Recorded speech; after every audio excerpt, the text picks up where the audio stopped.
So, sa Casio, kasi constant 0.6, pero wala pa tayong frequency. Pero, alam natin, kapag lambda, ano yun? C over F, di ba? So, yung C is 3 times 10 to the 8 meters per second. So, makukuha natin yung F agad.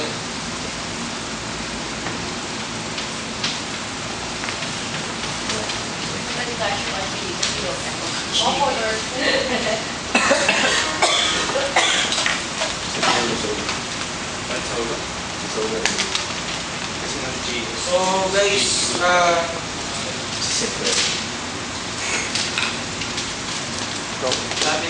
Hindi. Hindi ko rin alam eh. Calculator yes, 250.837 times 10 to the 12. Times 10 to the 12 hertz. Gigatera na. So guys, pasolo natin yung E energy. So yung E, this is ano eh, 6.6.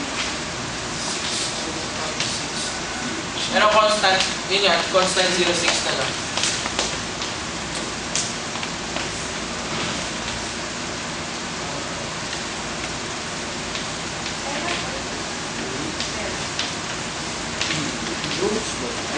So, kapag ginamit yung Planck's constant kasi, ang lalabas lang dito, joules.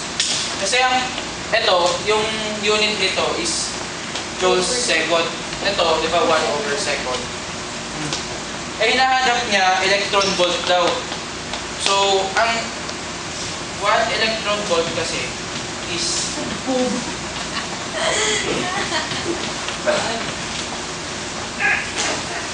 kailangan natin i-convert yung makuha natin sa volt dito. So, sa electron volt. Okay ba? Gets ba ba? Yeah. May ano ba yan? May constant ba yan sa calculator? Wala lang. Hindi ko alam. Hindi ko alam. Yung E is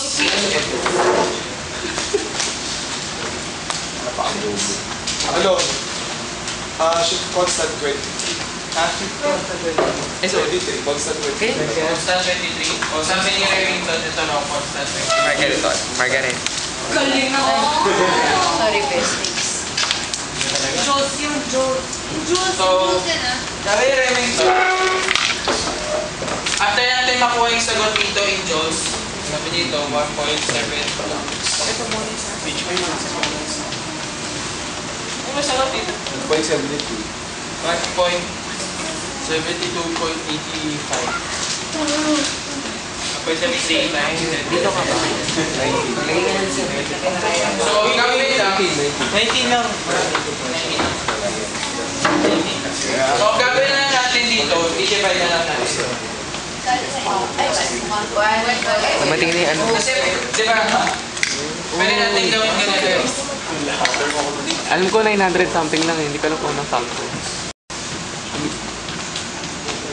Sabi ng kapatid namin ba yan ang maganda ng 1-1? Dinivide natin. Sabi mo? Sabi ng kapatid namin ba yun? Kapatid kaya ka. Ampun ka. 1.08. Malapit na. Yun lang. 1.08.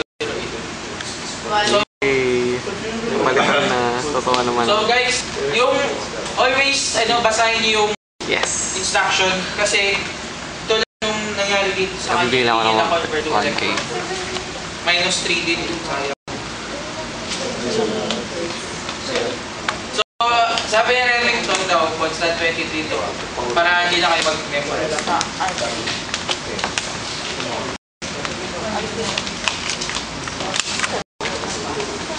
Remington, sure ko din 9 times 10 to the negative 19. Tama.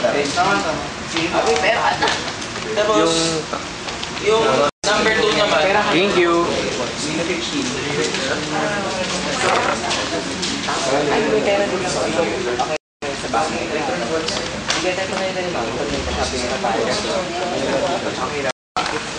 Isalo mo dito yan eh.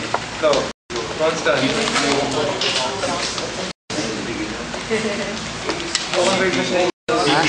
No. So, sa number 2 naman, kailangan mo mahanap yung critical angle tsaka maximum angle Sa Little Market. Tawag na. Okay guys, sa, Excited talaga ako. kung hindi nyo, kasi yung ginamit nyo dito, derived formula na.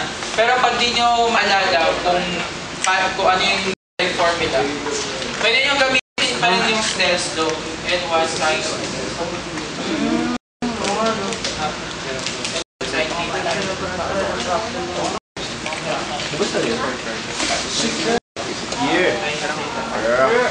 So, pwede nyo pa rin gamitin. Kung nakalimutan nyo kasi yung formula, pwede nyo i-derive gamit dito. I-set lang, Ganda ako kasi walang bill. sorry, i-set nyo lang na Dati, brand pure silver. may 90, Kasi mas malaki yan, 8 bit. isa-set nyo lang yung theta r to 90 degrees. Kung nakalimutan nyo yung formula for critical angle. Pero after some derivation, makukuha nyo yung theta equals r sine into so, yung ang mangyari dito, direct substitution lang.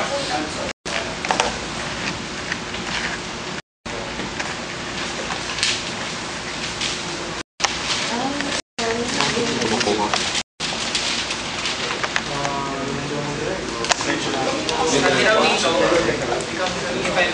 Yung.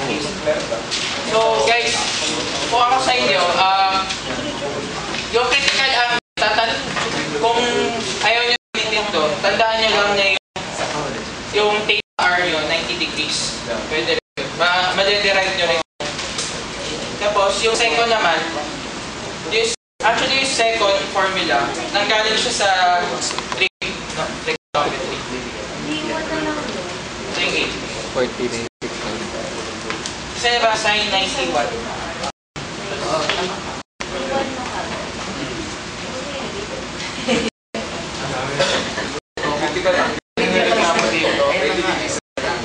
Yung angle of refraction.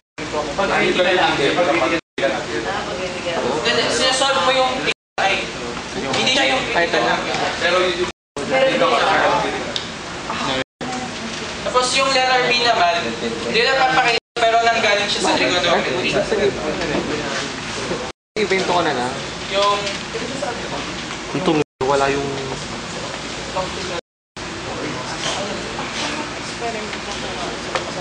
Wala naman. Ano pagpasok?